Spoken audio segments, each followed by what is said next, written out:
सुरेश नाम का एक बुजुर्ग व्यक्ति अपनी एक लौती बेटी के साथ रहता था। उसकी आर्थिक हालत बहुत खराब थी। वो बहुत गरीबी से अपना जीवन यापन कर रहे थे।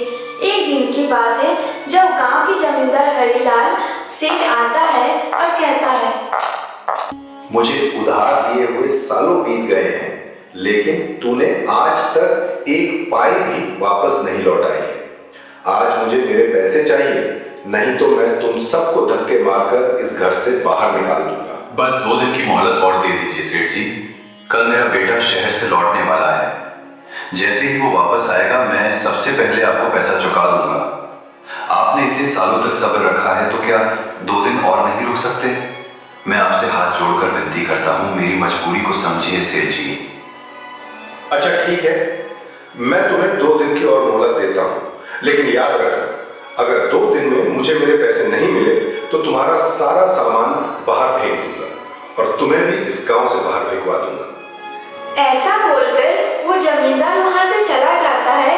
तब सीमा अपने पिताजी से कहती है, पिताजी, भैया 2 दिन में आ जाएंगे ना? अगर इस बार भैया नहीं आए तो जमींदार हमें गांव से निकाल ही देगा। इस बार वो हमारी एक भी नहीं सुनेगा। आज आपने देखा नहीं वो कितना गुस्से में था। वो तो आज ही हमें निकाल देता। तुम फिक्र मत करो बेटी, आकाश ने कहा है तो वो जरूर आएगा और उसने पैसे का इंतजाम भी कर लिया है। उसके आते ही मैं जमींदार के सारे पैसे चुका दूंगा। फिक्र करने की कोई बात नहीं है। 2 दिन ऐसे ही बीत जाते हैं, लेकिन आकाश नहीं आता है। दोनों बाप बेटी आकाश का इंतजार कर रहे थे। फिर एक आदमी सुरेश के पास आता है और बोलता है, अरे सुरेश, गजब हो गया। जिस कारखाने में तुम्हारा बेटा काम करता था उसी कारखाने में भयंकर आग लग गई है और उस कारखाने में काम करने वाले जितने भी लोग थे सब के सब बहुत बुरी तरह जल गए हैं और खबर मिली है कि उनमें से कोई भी नहीं बचा। और उसी कारखाने में तुम्हारा बेटा भी काम करता था।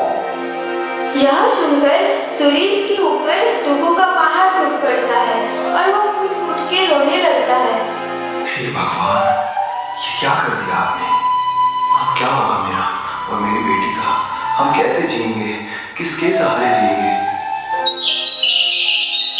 ऐसे ही 2 दिन बीत जाते हैं।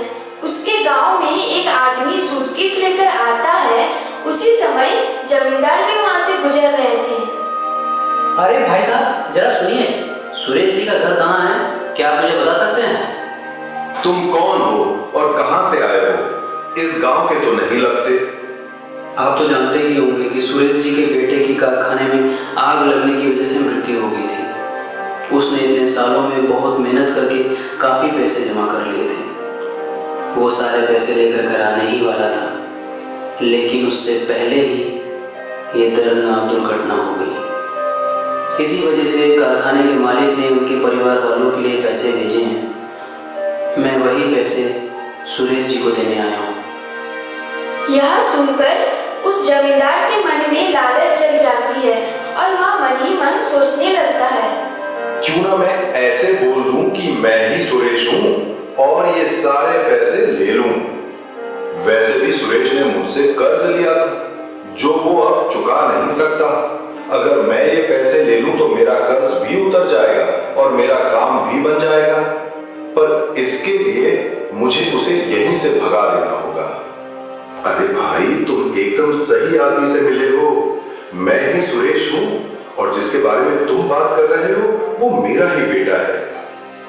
अच्छा हो भाई साहब, आप मुझे यहीं पर मिल गए, वरना न जाने पूरे गांव में कहाँ कहाँ भटकना पड़ता।